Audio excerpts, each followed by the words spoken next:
अस्सलाम वालेकुम। आप देख रहे हैं जियो लाव HD TV और मैं हूं सलीम ताहिर। एक नज़र डालते हैं आज की न्यूज़ पर।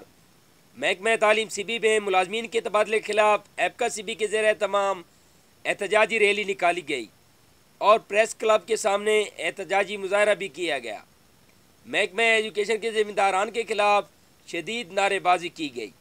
इस हवाले से देखते हैं अब्बास चिश्ती की ये रिपोर्ट। महकमा तालीम सिब्बी में एहलकारों के तबादले के खिलाफ एपका सिब्बी के ज़ेर एहतमाम एहतजाजी रैली निकाली गई और प्रेस क्लब के सामने एहतजाजी मुजाहरा किया। रैली की क़यादत ज़िला सदर एपका मोहम्मद अनवर खजक ने की। रैली में दर्जनों एपका के ओहदेदारान शरीक थे। रैली शहर के मुख्तलिफ शाहराओं से होती प्रेस क्लब पहुंची, जहां एहतजाजी मुजाहरा किया गया। महकमा एजुकेशन के जिम्मेदारान के खिलाफ शदीद नारेबाजी की। एहतजाजी मुजाहरे से ज़िला सदर मोहम्मद अनवर खजक, नूर मोहम्मद बुगटी व दीगर ने महकमा एजुकेशन सिब्बी के मुलाजमीन के नाजायज़ तबादलों की शदीद मजम्मत करते हुए कहा कि महकमा तालीम इंतकामी कार्रवाइयों पर उतर आई है और एक तंजीम के ईमा पर महकमा एजुकेशन सिब्बी के 2 मुलाजमीन का नाजायज़ तबादला करके डिवीजन बदर किया गया है, जो उनके साथ सरासर ज्यादती के मुतरादिफ है। एपका सिब्बी इन तबादलों को किसी सूरत बर्दाश्त नहीं करेगी।